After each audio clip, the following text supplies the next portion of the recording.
આપણે આગળ જનપદ અને મહાજનપદ વિશેની વાત કરી, બરાબર. હવે આપણે જોવાનું છે રાજાશાહી રાજ્ય વ્યવસ્થા. તો રાજાશાહી રાજ્ય વ્યવસ્થા એટલે રાજાઓનું શાસન ચાલતું હોય તેને રાજાશાહી રાજા વ્યવસ્થા કહેવામાં આવે છે, કે જેમાં રાજાઓ છે એ શાસન કરતા હોય અને એના દ્વારા એની શાસન વ્યવસ્થા છે એ ચાલતી હોય. તેમાં આપણે જોઈએ તો અત્યારના સમયમાં પણ ઘણા એવા દેશ છે કે જ્યાં રાજાઓનું શાસન ચાલે છે. આજના સમયમાં પણ એ દેશોમાં પ્રધાનમંત્રી અને રાષ્ટ્રપતિ નહીં, પરંતુ રાજા જ દેશનું શાસન ચલાવે છે. 19મી સદી પહેલાં રાજાતંત્ર જ ચાલતું હતું, એટલે એનો મતલબ એવો થાય કે વધારે દેશ ઉપર રાજાઓનું શાસન જ ચાલતું હતું. અને હજી પણ દુનિયાના ઘણા એવા દેશો છે કે જ્યાં રાજાશાહી શાસન વ્યવસ્થા જોવા મળે છે, કે જ્યાં રાજાની હુકુમત ચાલે છે. એવા અનેક દેશો છે, જેમાં Brunei, Nepal, Oman, Saudi Arab, Swaziland જે દક્ષિણ આફ્રિકામાં આવેલું છે. તો ત્યાં હજી પણ રાજાશાહી વ્યવસ્થા જોવા મળે છે, કે ત્યાં રાજાઓનું જ શાસન ચાલે છે. ભારતની અંદર તો રાજાશાહી શાસન વ્યવસ્થા છે એ ક્યારની પૂરી થઈ ગઈ છે. ત્યારબાદ આપણે એમાં આગળ જોઈએ તો જે રાજ્યતંત્રમાં રાજા મુખ્ય હતા તે રાજાશાહી રાજ્યતંત્ર કહેવાતા. કે જે રાજ્યતંત્ર હોય, જે રાજ્યનું તંત્ર ચાલતું હોય, એમાં જે રાજા મુખ્ય હોય તે રાજાશાહી રાજ્યતંત્ર છે એ કહેવાતા હતા. આ સમયમાં મહાજનપદો વચ્ચે સત્તા માટે હરીફાઈ રહેતી હતી, બરોબર. કે મહાજનપદો આપણે આગળ જોઈ ગયા. મહાજનપદો એટલે શું? તો એ સમયની અંદર મહાજનપદો વચ્ચે સત્તા, કે મારે સત્તા જોઈએ છે, ઓલો કે મારે સત્તા જોઈએ છે, તો એ સત્તાઓ માટે હરીફાઈ રહેતી હતી. જેમાં મુખ્યત્વે 4 શક્તિશાળી રાજ્યતંત્રો મગધ, કોશલ, વત્સ, અવંતી વચ્ચે વિશેષ સ્પર્ધા છે એ રહેતી હતી, બરોબર. આપણે આગળ જોયા હતા 16 મહાજનપદો, બરોબર. તો એ 16 મહાજનપદોમાંથી આ 4 શક્તિશાળી રાજ્યતંત્રો, એમાં મગધ, કોશલ, વત્સ અને અવંતી, એના વચ્ચે વિશેષ સ્પર્ધાઓ છે એ રહેતી હતી. જેમાં આખરે મગધ શક્તિશાળી રાજ્ય તરીકે પ્રખ્યાત થયું, બરોબર. આ 4 રાજ્યો વચ્ચે હરીફાઈ ચાલતી હતી, સ્પર્ધા ચાલતી હતી. એમાંથી જે આ મગધ રાજ્ય છે એ શક્તિશાળી રાજ્ય તરીકે વિખ્યાત થયું, પ્રખ્યાત થયું. એના વિશે આપણે જોઈએ તો મગધ વિશે, રાજાશાહી રાજ્યતંત્રમાં બુદ્ધના સમયમાં મગધ રાજ્ય શક્તિશાળી મહાજનપદ બન્યું હતું. જે 16 મહાજનપદો જોયા એમાંથી રાજાશાહી રાજ્યતંત્રમાં જ્યારે બુદ્ધનો સમયગાળો હતો ત્યારે મગધ રાજ્ય છે એ શક્તિશાળી મહાજનપદ બન્યું હતું. અને મગધમાં 3 મજબૂત વંશોએ શાસન કર્યું હતું, બરોબર. કે જ્યાં મગધ રાજ્ય છે એની અંદર 3 વંશોએ શાસન કર્યું હતું, અને એ કેવા હતા? ખૂબ જ શક્તિશાળી શાસકો હતા. તો એ 3 શાસકો છે હર્યક વંશ, નાગવંશ અને નંદવંશ. એમાં આપણે પહેલું જોઈએ તો હર્યક વંશ. તો આ વંશનો સ્થાપક બિંબિસાર નામનો રાજા હતો, બરોબર. આ વંશ જે હર્યક વંશ છે એની સ્થાપના કોણે કરી હતી? તો કે બિંબિસાર નામના રાજાએ કરી હતી. મગધની રાજધાની તરીકે રાજગૃહ ગિરિવ્રજ હતી, જે ગંગા અને સોણ નદીના કિનારે આવેલું હતું. તેના પછી તેનો પુત્ર અજાતશત્રુ શાસન ઉપર આવ્યો અને તેણે પાટલીપુત્ર, કે જેને આપણે પટના કહીએ છીએ, એને રાજધાનીનું સ્થાન બનાવ્યું હતું, બરોબર. જે હર્યક વંશ છે એને રાજધાનીનું સ્થાન કોણે બનાવ્યું હતું? તો કે જે મગધની રાજધાની તરીકે જે રાજાગૃહ હતી તે ગંગા અને શેર નદીના કિનારે આવેલું હતું. અને જ્યાં બિંબિસાર નામનો રાજા હતો તેના પછી તેનો પુત્ર અજાતશત્રુ શાસન ઉપર આવ્યો અને તેણે આ પાટલીપુત્ર એટલે કે પટનાને રાજધાનીનું સ્થાન બનાવ્યું હતું. અને તેને વજ્જી સંઘ સાથે યુદ્ધ કરી અને લીચ્છવીઓને હરાવ્યા અને મગધનો રાજ્ય વિસ્તાર છે એ કર્યો હતો, બરોબર. જ્યાં વંજી સંઘ સાથે યુદ્ધ કરી લીચ્છવીઓને, એટલે એક જાતિ છે લીચ્છવીઓની, એને હરાવ્યા અને મગધનો રાજ્ય વિસ્તાર છે એ એને કર્યો હતો. ત્યાર પછી બીજું જોઈએ તો નાગવંશ. હર્યક વંશ બાદ નાગવંશ સત્તા ઉપર આવ્યો. હર્યક વંશ બાદ નાગવંશ છે એ સત્તા ઉપર આવ્યો, કે એને પણ સત્તા જોતી હતી. જેમાં શિશુનાગ નામના બૌદ્ધ ધર્મ સાથે સંકળાયેલ રાજાઓનો સમાવેશ થાય છે. નાગવંશનો સમાવેશ શેમાં થાય છે? તો કે શિશુનાગમાં જે બૌદ્ધ ધર્મ સાથે સંકળાયેલા જે રાજાઓ છે એનો સમાવેશ નાગવંશમાં થાય છે. ત્યાર પછી જોઈએ તો નંદવંશ. મહાપદ્મનંદ દ્વારા સ્થાપિત નંદવંશ સૌથી શક્તિશાળી વંશ હતો. બરોબર, નંદવંશ છે એ સૌથી શક્તિશાળી વંશ હતો. એ મહાપદ્મનંદ ભારતનો સૌ પ્રથમ સામ્રાજ્ય નિર્માતા ગણાય છે, કે ભારતમાં સૌ પ્રથમ સમાજનું નિર્માણ છે એ આ નંદવંશ નામના વંશ રાજાએ કર્યું હતું. તેના સમયમાં મગધ ભારતનું સૌથી શક્તિશાળી રાજ્ય છે એ બની ચૂક્યું હતું. જ્યારે નંદવંશનો સમયગાળો ચાલતો હતો ત્યારે જે મગધ રાજ્ય છે એ ભારતનું સૌથી શક્તિશાળી રાજ્ય બની ચૂક્યું હતું. સિકંદરના ભારત પરના આક્રમણ સમયે મગધ ઉપર નંદવંશનો ધનનંદ નામનો રાજા શાસન કરતો હતો. જ્યારે સિકંદરના ભારત ઉપર આક્રમણ થયા ત્યારે એ સમયની અંદર મગધ ઉપર નંદવંશનો જે ધનનંદ નામનો રાજા હતો એ શાસન કરતો હતો. ચલો બરોબર, તો આપણે આ ત્રણ વંશો વિશે આપણે જોયું. ત્યારબાદ હવે જોઈએ તો ગણરાજ્ય. આપણે જે જોયું હતું એ રાજાશાહી શાસન વ્યવસ્થા હતી, કે રાજાશાહી શાસન વ્યવસ્થા, રાજાઓનું શાસન છે એ કેવી રીતે ચાલતું હતું. ત્યાર પછી જોઈએ તો ગણરાજ્ય. તો આપણે અગાઉ જોયું કે ગણરાજ્ય એટલે શું, કે ગણરાજ્ય એટલે કે પ્રજાતંત્ર રાજ્ય, કે જેમાં એવી શાસન પ્રણાલી હોય કે જેમાં પ્રમુખ સત્તા લોકો અને જનતા અથવા લોકોએ જેને પસંદ કર્યા હોય તે પ્રતિનિધિ કે અધિકારના હાથમાં સત્તા હોય તો એને ગણરાજ્ય કહેવામાં આવે છે. બરોબર, એમાં આપણે વિશેષ જોઈએ તો ગણરાજ્ય એટલે લોકો દ્વારા પ્રત્યક્ષ કે પરોક્ષ પદ્ધતિ વડે ચૂંટાયેલા વડા દ્વારા શાસિત રાજ્ય. બરોબર, ગણરાજ્ય એટલે શું, કે લોકો દ્વારા પ્રત્યક્ષ અથવા તો પરોક્ષ પદ્ધતિ, એના દ્વારા જે લોકો ચૂંટે વડા દ્વારા અને એના દ્વારા જે રાજ્ય ચાલતું હોય એને ગણરાજ્ય કહેવામાં આવે છે. ગણરાજ્ય પ્રાચીન રાજ્ય વ્યવસ્થા તથા શાસન પદ્ધતિનું નોંધપાત્ર લક્ષણ હતું. આ ગણરાજ્ય જે છે એ જૂની જ્યારે રાજ્ય વ્યવસ્થા ચાલતી હતી અને જે શાસન પદ્ધતિ ચાલતી હતી તેનું નોંધપાત્ર લક્ષણ હતું. ગણનો સામાન્ય અર્થ સમૂહ થાય છે. બરોબર, આપણે ગણનો અર્થ સામાન્ય જોઈએ તો એનો અર્થ સમૂહ થાય છે. ગણિતમાં પણ ગણનો સામાન્ય અર્થ છે એ સમૂહ થાય છે.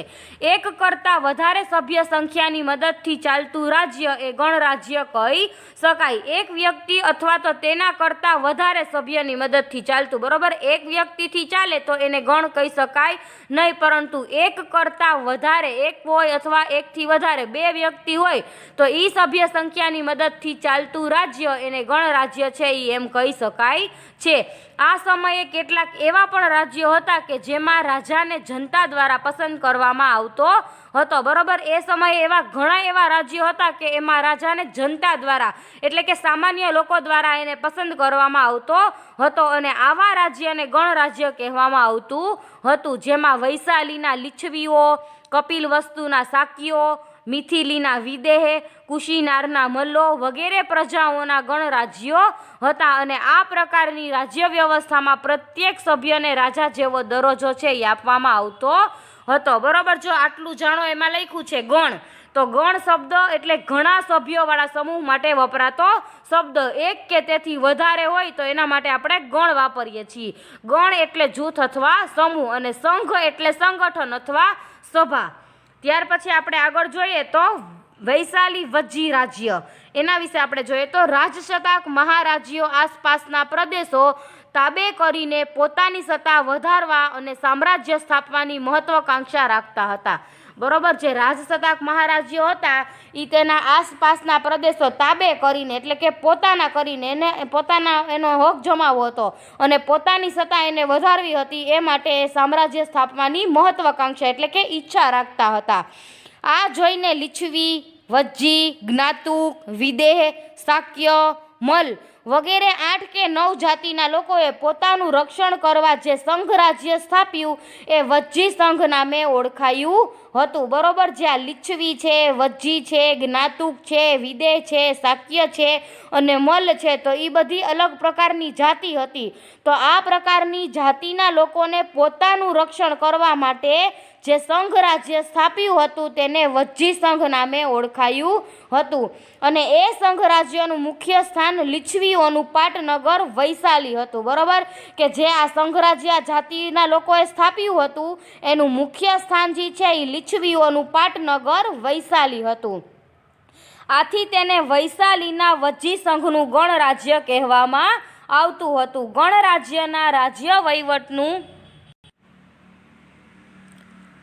ગણરાજ્યના રાજ્ય વહીવટનું સંચાલન સભા દ્વારા થતું હતું. બરોબર, ગણરાજ્યના જે રાજ્ય વહીવટનું જે સંચાલન થતું હતું એ સભા દ્વારા થતું હતું, જેના કારણે તેને ગણતંત્ર કહેવામાં આવતું હતું.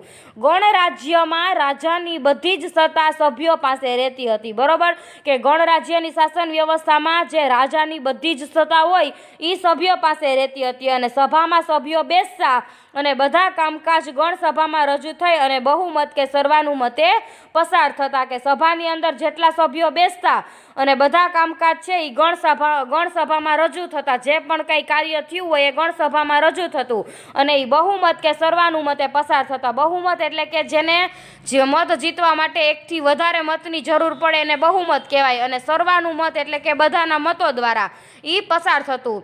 જ્યાં સભા ભરાતી તે જગ્યા સંથાગર એટલે કે નગર ભવન તરીકે ઓળખાતી હતી. ત્યારબાદ આગળ જોઈએ તો ગણરાજ્યની સભામાં સભ્ય તરીકે વૃદ્ધ તેમજ યુવાનોની પસંદગી થતી. બરોબર, કે જ્યાં ગણરાજ્યની સભા ભરાતી એમાં સભ્ય તરીકે કોઈ પણ વ્યક્તિની પસંદગી થાય એમાં વૃદ્ધ તેમજ યુવાનોની પણ પસંદગી થતી હતી. ગણરાજ્ય રાજ્ય વહીવટ માટે પોતાનો પ્રમુખ પસંદ કરતા હતા. કે ગણરાજ્ય છે એ રાજ્ય વહીવટ કોને કરવો એ માટે એ પોતાનો પ્રમુખ છે એ પોતાની પસંદગી પ્રમાણે પસંદ કરતા હતા, જેની પસંદગી ચૂંટણી કરીને કરવામાં આવતી. બરોબર, અત્યારે પણ આપણે ચૂંટણી કરી અને આપણે નેતાની પસંદગી કરીએ છીએ, એવી રીતે એ સમયમાં પણ એની પસંદગી છે એ ચૂંટણી કરીને કરવામાં આવતી હતી કે કોને પ્રમુખ બનાવવા. ગણરાજ્યમાં પ્રત્યેક સભ્યને રાજા ગણવામાં આવતો. બરોબર, ગણરાજ્યની અંદર જે બધા રાજાઓ હોય એને દરેક જે સભ્યો હોય એને રાજા તરીકે ગણવામાં આવતા હતા. ગણરાજ્યોની પોતાની એક સભા હતી જેમાં વહીવટ, સંરક્ષણ, યુદ્ધ, સંધિ જેવા ઘણા મહત્વના પ્રશ્નો ઉપર ચર્ચા થતી અને પછી નિર્ણય લેવામાં આવતો હતો. કોઈ પણ સભ્ય નિયત થયેલ સમય સુધી જ સભ્યપદ ભોગવતો. કોઈ પણ સભ્ય હોય ગણરાજ્યનો એનું નક્કી થઈ ગયો હોય સમય કે એને આટલા તારીખ સુધી જ એને સભ્યપદ તરીકે રહેવાનું છે, તો એ જે નિયત સમય નક્કી થયેલો હોય ત્યાં સુધી જ સભ્યપદ ભોગવતો હતો. ગણરાજ્યના પ્રમુખને એક કાર્યવાહક સમિતિ રાજ્ય વહીવટમાં મદદ કરતી હતી. ત્યારબાદ લખ્યું છે કે વિચારો પ્રાચીન ભારતના ગણરાજ્યોને લોકશાહી રાજ્યો દર્શાવી શકાય.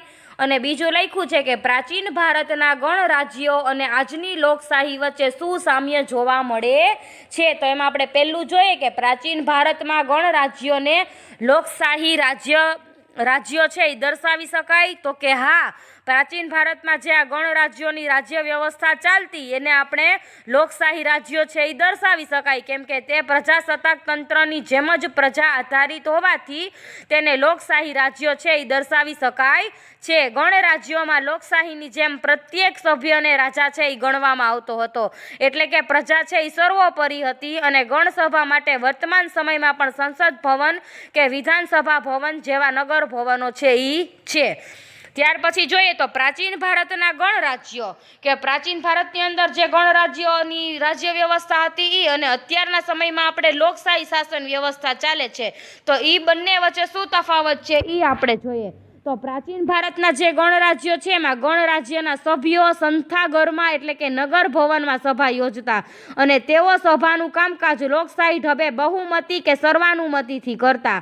બરોબર, તો જે આજની આપણી લોકશાહી વ્યવસ્થા છે તો એમાં દેશની પ્રજાએ જે ચૂંટેલા પ્રતિનિધિઓ હોય એ સંસદમાં બેસે છે. બરોબર, કે આપણે મત આપી અને જે પ્રજાને જે નેતાને આપણે ચૂંટ્યા હોય એ પ્રતિનિધિઓના સંસદમાં બેસે છે અને તેઓ સંસદનું કામકાજ બહુમતી કે સર્વાનુમતિથી કરે છે. ત્યારબાદ પ્રાચીન ભારતના ગણરાજ્યો છે તો એ દરેક દરખાસ્ત સભામાં 3 વખત રજૂ કરવામાં આવતી. કોઈ પણ દરખાસ્ત હોય તો એ સભાની અંદર 3 વખત રજૂ કરવામાં આવે અને જો કોઈ સભ્ય દરખાસ્તનો વિરોધ ન કરે તો તે પસાર થયેલી જાહેર કરવામાં આવતી. અને અત્યારના સમયની અંદર કાયદો બનતા પહેલા ખરડાનું 3 વખત વાંચન થાય છે અને પછી એ ખરડો બહુમતી કે સર્વાનુમતિથી પસાર થાય તો જ તે કાયદો બને છે. ત્યાર પછી આગળ જોઈએ તો પ્રાચીન ભારતના જે ગણરાજ્યો હતા એ સંથાગરમાં એટલે કે નગર નગર ભવનમાં સભ્યો માટે ગુપ્ત મતદાનની પદ્ધતિની વ્યવસ્થા હતી. તો અત્યારના સમયના પણ સંસદમાં મતદાન છે એ ગુપ્ત મતદાન પદ્ધતિથી જ કરવામાં આવે છે કે આપણે ભાજપને મત દઈએ કે કોંગ્રેસને મત દઈએ, એ આપણે કે અન્યને મત દઈએ તો એ આપણે કોઈને કહેવામાં આવતું નથી. બરોબર, એ જે મતદાન છે એ ગુપ્ત મતદાન રાખવામાં આવે છે કે જેની જાણ છે એ કોઈને કરવામાં આવતી નથી. તો આ આપણે જોયું કે પ્રાચીન ભારતના ગણરાજ્યો અને આજના આપણે જે લોકશાહી વ્યવસ્થા ચાલે છે એના વચ્ચે શું તફાવત જોવા મળે છે. બરોબર, ત્યાર પછી આપણે આગળ જોઈએ તો ગણરાજ્ય સમયનું સમાજ જીવન અને રાજ્ય વ્યવસ્થા કેવી હતી તેના વિશે આપણે જોઈએ. તો પુરાતત્વ શાસ્ત્રીઓના મતે આ સમયે લોકો સાદા ઘરોમાં રહેતા હતા અને પશુપાલન પ્રવૃત્તિ સાથે સંકળાયેલા હતા. પુરાતત્વ શાસ્ત્રીઓ એટલે કે જે જૂના સમયના લોકો હોય, ઇતિહાસકારો હોય, એ એમ કહે છે કે આ સમયે લોકો છે એ સાદા ઘરમાં રહેતા હતા અને પશુપાલન પ્રવૃત્તિ સાથે સંકળાયેલા હતા. અને એ સમયે એ લોકો ઘઉં, ચોખા, જવ, શેરડી, તલ, સરસવ, કઠોળ જેવા પાકો છે એ ત્યાં થતા હતા ખેતીમાં. અને લોકો છે એ માટીના વાસણનો ઉપયોગ છે એ વિશેષ પ્રમાણમાં કરતા હશે, કારણ કે પુરાતત્વ શાસ્ત્રીઓને આવા કેટલાક માટીના વાસણો છે એ મળી આવ્યા છે. બરોબર, કે જ્યારે ઉત્ખનન કરવામાં આવ્યું કે જ્યારે કાંઈ પણ શોધ કરવામાં આવી તો એમાંથી જે આ માટીના વાસણો છે એ ઘણા બધા મળી આવ્યા છે. એટલે એના ઉપરથી ઇતિહાસકારો એવું કહે છે કે જે આ લોકો છે એ માટીના વાસણનો ઉપયોગ છે એ વધારે પ્રમાણમાં કરતા હશે. આ સમયમાં માટીના કેટલાક વાસણો ઉપર ચિત્રકામ થયેલ જોવા મળે છે. આ વાસણો છે એ ભૂખરા રંગના ચિત્રિત વાસણો ધૂસર પાત્ર હતા. જો તમે આ ચિત્રમાં જોઈ શકો છો ચિત્રિત ધૂસર પાત્ર, તો એની અંદર જે માટીનું વાસણ છે તો એમાં જ્યાં ગોળ આકારની છે, અર્ધગોળ આકારની ડિઝાઇન છે એ જોવા મળે છે. બરોબર, તો એ સમયની અંદર જે આ માટીના વાસણો હતા તો એના ઉપર પણ ચિત્રકામ જોવા મળે છે. અને આ વાસણો જો તમે જોઈ શકો છો કે ભૂખરા રંગના છે, ચિત્રિત વાસણો જે ઘૂસર પાત્ર હતા. ત્યાર પછી આપણે આગળ જોઈએ તો આ સમયે કોઈ પણ રાજ્યનો શાસક પોતાના રાજ્યના સંરક્ષણ માટે શક્ય બધા જ ઉપાયો કરતા હતા. બરોબર, કે તે સમયનો જે રાજ્યનો શાસક હોય કે જે શાસન હલાવતો હોય એ પોતાના રાજ્યના રક્ષણ માટે એનાથી બને એટલા એ ઉપાય કરતો હતો. અને આ માટે રાજ્યની રાજધાનીની આસપાસ કિલ્લાઓ બાંધવામાં આવતા હતા. બરોબર, કે આપણે તમે આગળ ભણશો 7મા 8મામાં ત્યારે આવશે કે ઘણા બધા રાજાઓ છે એ જ્યારે શાસન કરતા ત્યારે એને જેણે જીતી અને પોતાની રાજધાની બનાવી હોય અથવા તો એને પોતે કબજે કરેલી હોય તો એનું રક્ષણ કરવા માટે એ આસપાસ કિલ્લાઓ બંધાવી દે. તેથી કોઈ કિલ્લો ટપીને ન આવી શકે કે કિલ્લો છે એ તોડીને ન આવી શકે અને પોતાના રાજ્યની રાજધાનીનું રક્ષણ પણ થાય. તો એ રક્ષણ કરવા માટે એની જે રાજ્યની રાજધાની હોય તો એની ફરતે આસપાસ એ કિલ્લાઓ બાંધવામાં આવતા હતા. અને આ કિલ્લાઓ મજબૂત અને ઊંચા બાંધવામાં આવતા અને તેમાં પુષ્કળ પ્રમાણમાં પથ્થર અને ઈંટનો ઉપયોગ છે એ કરવામાં આવતો હતો. બરોબર, એ કિલ્લા છે એ ખૂબ જ મજબૂત અને ઊંચા બાંધવામાં આવતા એટલે કોઈ પણ બીજા રાજ્યના લોકો હોય તો એ ત્યાં કિલ્લાઓ ટપીને ન આવી શકે, કિલ્લાઓ તોડીને ન આવી શકે, એ માટે ખૂબ જ મજબૂત કિલ્લાઓ અને ઊંચા કિલ્લાઓ છે એ બાંધવામાં આવતા હતા. અને એની અંદર પુષ્કળ પ્રમાણમાં પથ્થર અને ઈંટનો ઉપયોગ છે એ કરવામાં આવતો હતો. કેટલાક રાજાઓ પોતાની શક્તિ અને સમૃદ્ધિનું પ્રદર્શન કરવા માટે પોતાના રાજ્યની ફરતે વિશાળ, ઊંચી અને ભવ્ય દિવાલો તૈયાર કરાવતા હતા. બરોબર, ઘણા બધા રાજા એવા હોય કે એને પોતાની શક્તિનું પ્રદર્શન કરવું હોય કે હું તો ખૂબ જ શક્તિશાળી છું અને સમૃદ્ધિ એટલે કે હું તો પૈસે ટકે ખૂબ જ છું, મારી પાસે તો ઘણા બધા પૈસા છે. તો એનું પ્રદર્શન કરવા માટે એ પોતાના રાજ્યની ફરતે વિશાળ એટલે કે ખૂબ જ મોટી, ઊંચી અને ભવ્ય ખૂબ જ સરસ દિવાલો છે એ તૈયાર કરાવતા હતા. પ્રયાગરાજથી મળેલ ઈંટની દિવાલ આશરે 2500 વર્ષ પહેલાંની ગણાય છે. બરોબર, કે એક રાજ્યનું નામ છે પ્રયાગરાજથી મળેલ જે ઈંટ છે એની દિવાલ આશરે 2500 વર્ષ પહેલાંની ગણાય છે, એટલે કે ઘણા સમય જૂની ગણાય છે. જો તમે ચિત્રમાં જોઈ શકો ઈંટોના કિલ્લાની દિવાલ પ્રયાગરાજ જે અલ્હાબાદમાં છે તો એ ઘણી જૂની હશે એવું માનવામાં આવે છે. આ સમયે આવા ઊંચી દિવાળવાળા કિલ્લાઓ છે એ બાંધવામાં આવતા હશે. બરોબર, એને આ ચિત્ર મળી આવ્યું એટલે એના ઉપરથી એમ કે છે કે આવા સમયની અંદર ઘણી ઊંચી દિવાલવાળા કિલ્લાઓ છે એ બાંધવામાં આવતા હશે। ત્યારબાદ આપણે વાત કરીએ તો આ સમયના તમામ મહાજન પદોને વિશાળ સેના અને સંરક્ષણ માટે મજબૂત કિલ્લાની જરૂરિયાત હતી અને આ જરૂરિયાતને પૂરી કરવા લોકો પાસેથી કર લેવામાં આવતો। કર એટલે કે ટેક્સ લેવામાં આવતો હતો, બરોબર। અત્યારના સમયની અંદર આપણે ટેક્સ સરકારને ચૂકવીએ છીએ અને આપણે જે સરકાર એના દ્વારા શાસન ચાલતું હોય છે, બરોબર। તો તે સમયની અંદર જ્યારે ટેક્સ નહોતો પરંતુ કર લેવામાં આવતો હતો અને એ કર છે એ પૈસા દ્વારા નહીં પણ જે ખેતીનો પાક થતો એનો 6ઠ્ઠો ભાગ છે એ ખેડૂતો રાજકોષમાં આપતા, એટલે કે એ રાજાઓને આપતા અને પછી રાજાઓ છે એને જરૂરિયાતની વસ્તુ છે એ પૂરી પાડતા હતા। આમ કારીગર વર્ગ 1 માસમાં 1 દિવસ રાજ્યને કામ કરી આપતો, બરોબર। કારીગર વર્ગ હોય કોઈ પણ તો એ 1 મહિનાની અંદર 1 દિવસ રાજ્યને કામ કરીને આપતો, તો એના કોઈ પૈસા ન લેતા અને ફ્રીમાં એ રાજાને કામ કરીને આપતા।